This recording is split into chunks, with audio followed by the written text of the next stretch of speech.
Hello and welcome back students. So हम लोग पढ़ रहे हैं रिटायरमेंट ऑफ अ पार्टनर वाला चैप्टर। तो आज की क्लास में हम लोग करने वाले हैं क्वेश्चन नंबर 8। तो स्टार्ट करते हैं क्वेश्चन नंबर 8 से। तो क्वेश्चन नंबर 8 बोलता है there are three partners A B C. यहाँ पे आपको देखना होता है सबसे पहले कि करना क्या है हम लोग को। तो यहाँ पे लिखा हुआ है we have to prepare journal entries and balance sheet. तो बनाते हैं पहले format. This is question number 8। So सबसे पहले हम लोग बनाएंगे यहाँ पे जर्नल एंट्रीज का फॉर्मेट। इसका फॉर्मेट होता है डेट, पर्टिकुलर्स, एलएफ, डेबिट,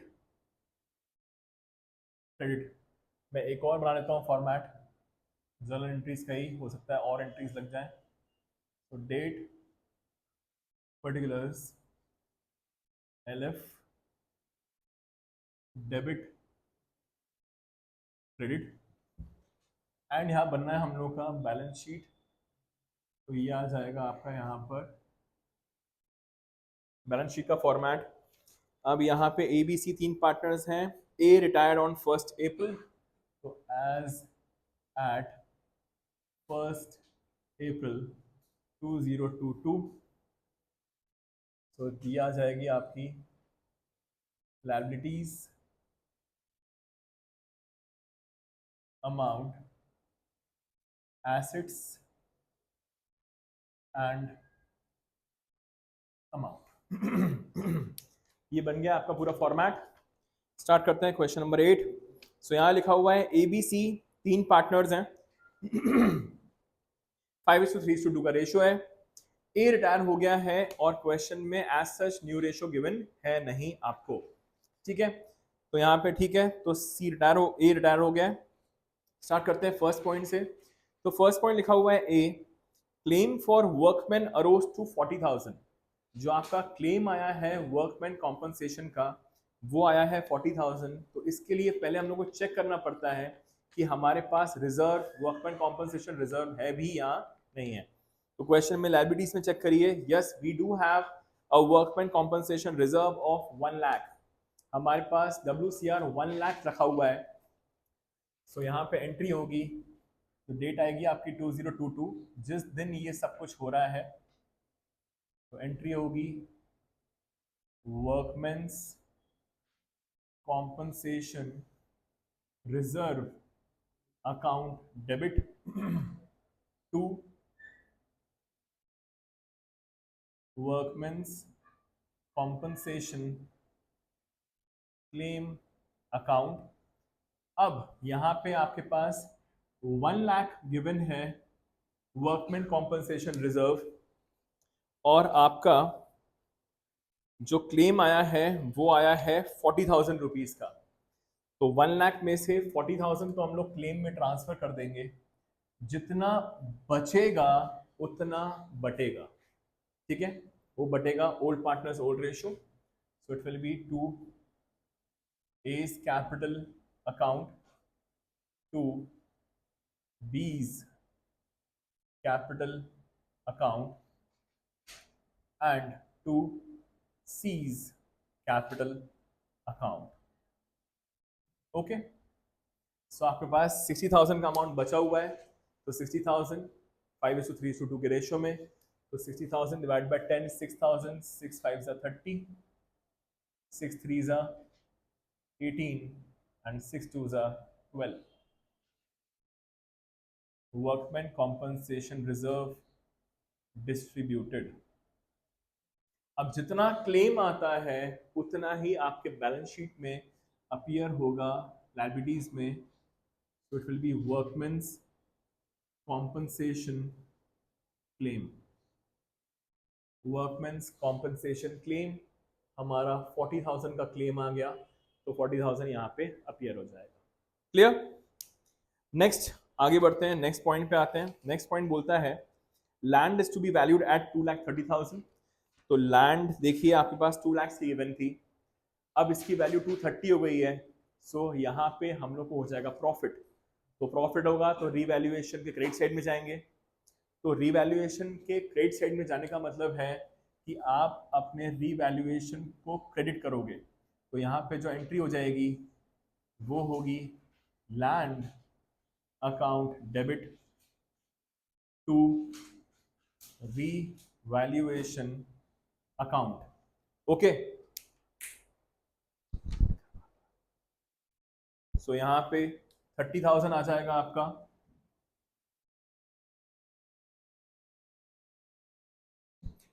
ये हो गया आपका लैंड एप्रिशिएट। सो यहाँ पे लिख सकते हैं हम लोग लैंड रीवैल्यूड लिख दीजिए भले आप, या तो लैंड एप्रिशिएटेड भी लिख सकते हैं।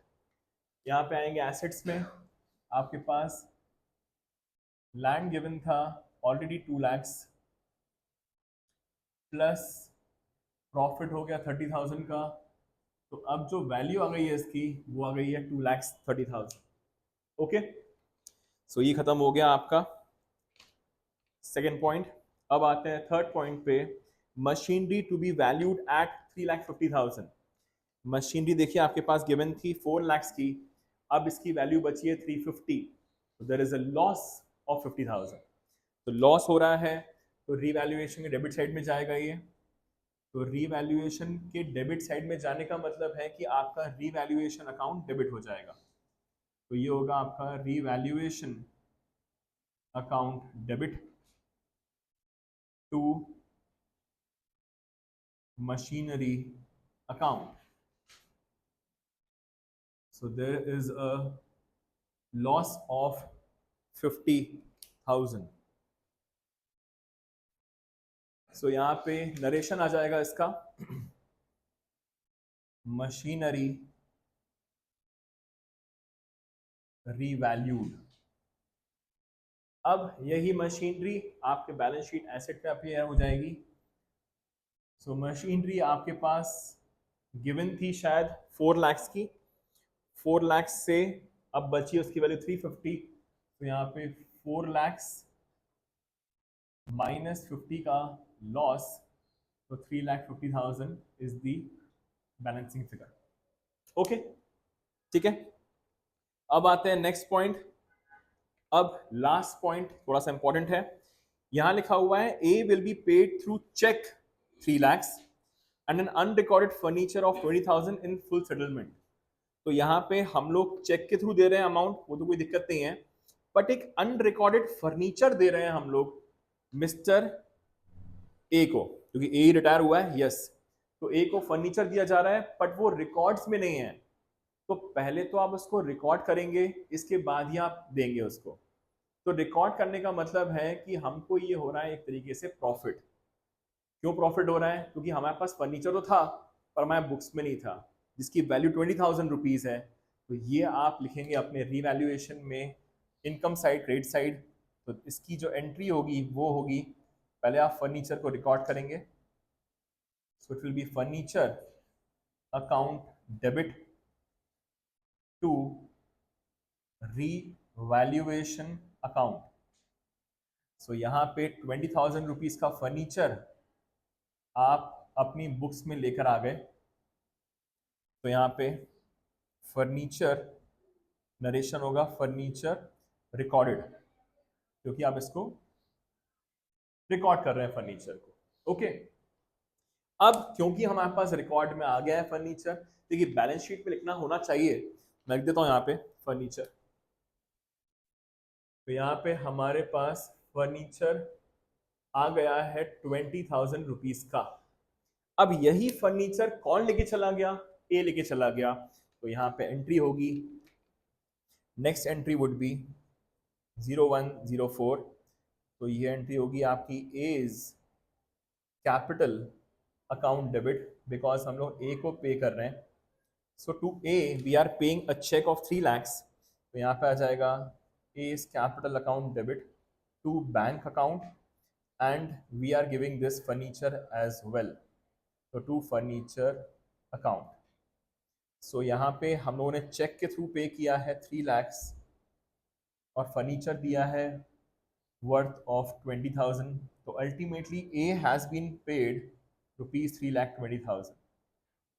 So this is A is capital settled, हम लोगों ने ए का कैपिटल को सेटल कर दिया अमाउंट पे ऑफ करके, ठीक है। अब this was the last point. अब 20,000 का फर्नीचर था आपके पास, वो चला गया, कौन ले गया, मिस्टर ए ले गया।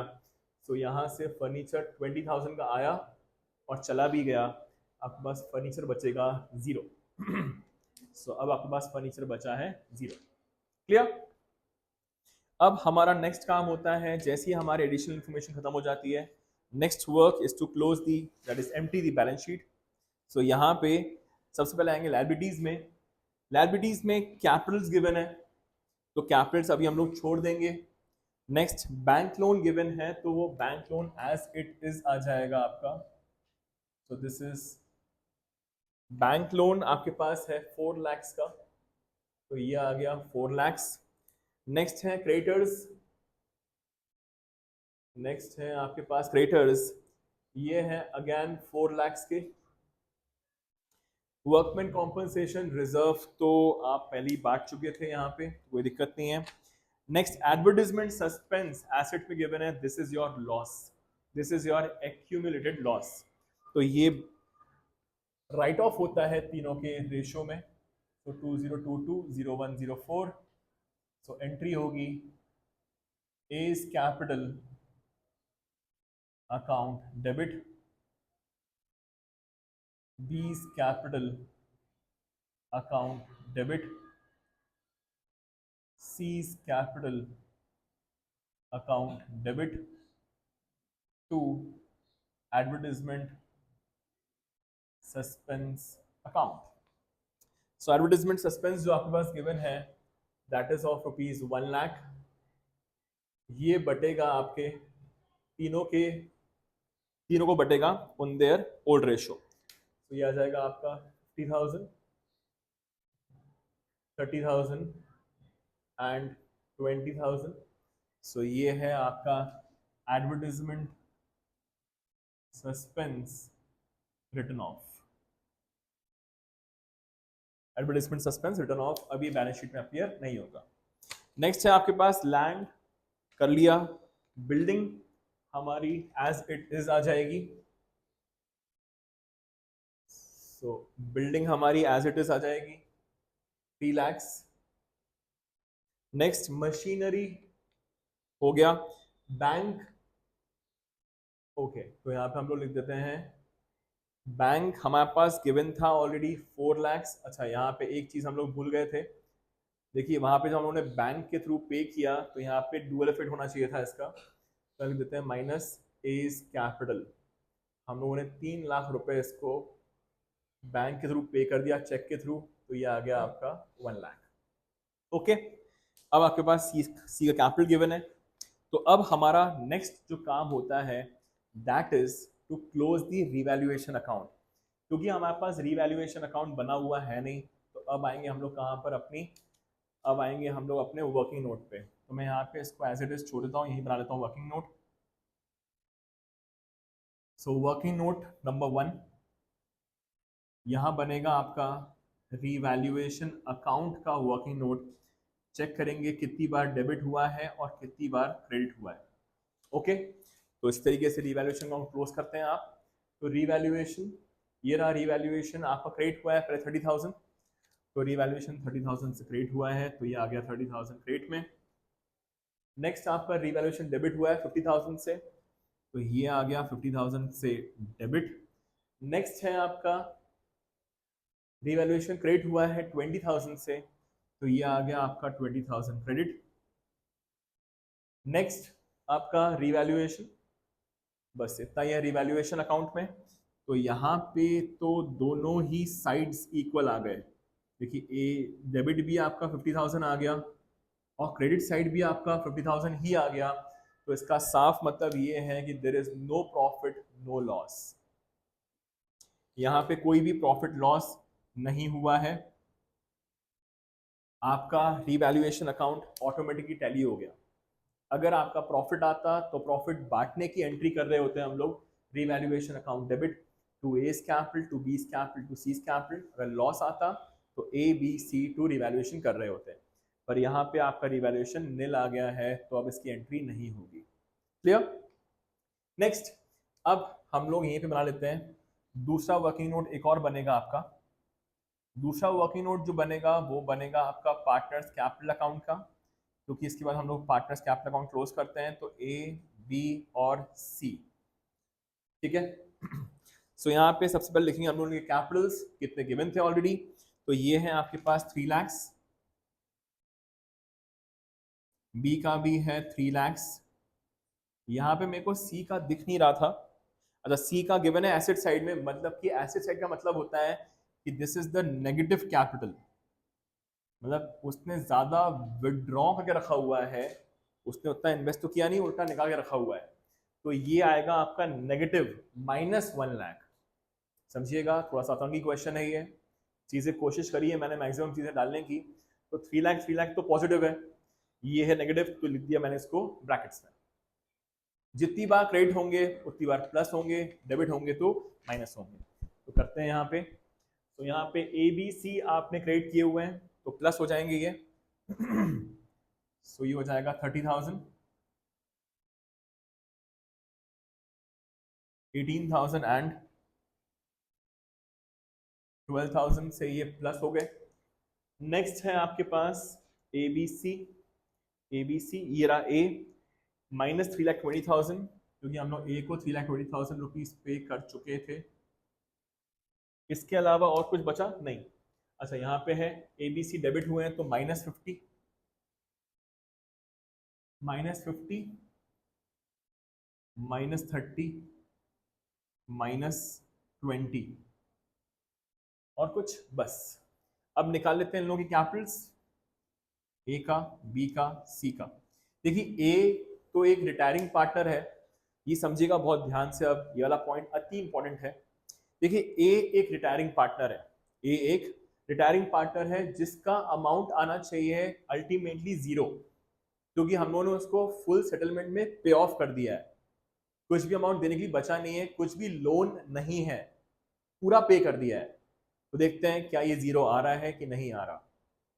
तो यहाँ पे 330 -50 अगर करता हूं मैं तो वो आता है 2,80,000। तो कायदे से मिस्टर ए को जो अमाउंट पे होना चाहिए था वो अमाउंट पे होना चाहिए था 2,80,000।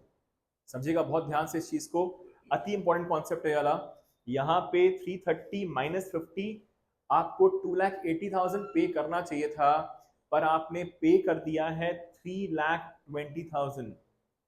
मतलब आपने यहाँ पे 40,000 एक्स्ट्रा पे कर दिए हैं। आपका यहाँ पे आंसर निकल के आ रहा है -40,000। ऐसा कभी होना नहीं चाहिए कि अमाउंट पे करना था कम और आप ज्यादा पे कर दो, पर ऐसा सिनेरियो आया है। तो ये जो आप एक्स्ट्रा 40,000 पे कर चुके हो, this is the hidden goodwill of retirement chapter, the utmost important topic of this chapter. This is the utmost important question. ये होता है आपका hidden goodwill. Is that clear? तो ये 40,000 रुपीज का जो एक्स्ट्रा अमाउंट पे किया जा चुका है, ये है गुडविल का अमाउंट जो ए और बी ने पे किया होगा, जिसकी एंट्री अब हम लोग को करनी होगी। तो ये 40,000 रुपीज पे किया गया है सी ए को, तो बी और सी ने पे किया होगा। यहाँ पे क्वेश्चन में आप देखेंगे अगर, तो यहाँ पे आपके पास ABC का जो रेशो था दैट वाज 5:3:2। 5:3:2 का रेशो था। ए रिटायर हो गया है और यहाँ पे बी और सी बचे हैं, न्यू रेशो गिवन नहीं है। तो बी और सी का new ratio and the gaining ratio दोनों ही 3:2 हो जाएंगे। तो इन्हीं के रेशो में यही 40,000 आप दे देंगे, दैट इज बी और सी देंगे ए को। अटमोस्ट इंपॉर्टेंट टॉपिक है ये इस चैप्टर का। तो यहाँ पे जो एंट्री हो जाएगी आपकी वो हो जाएगी B's capital account debit, C's capital account debit to A's capital account.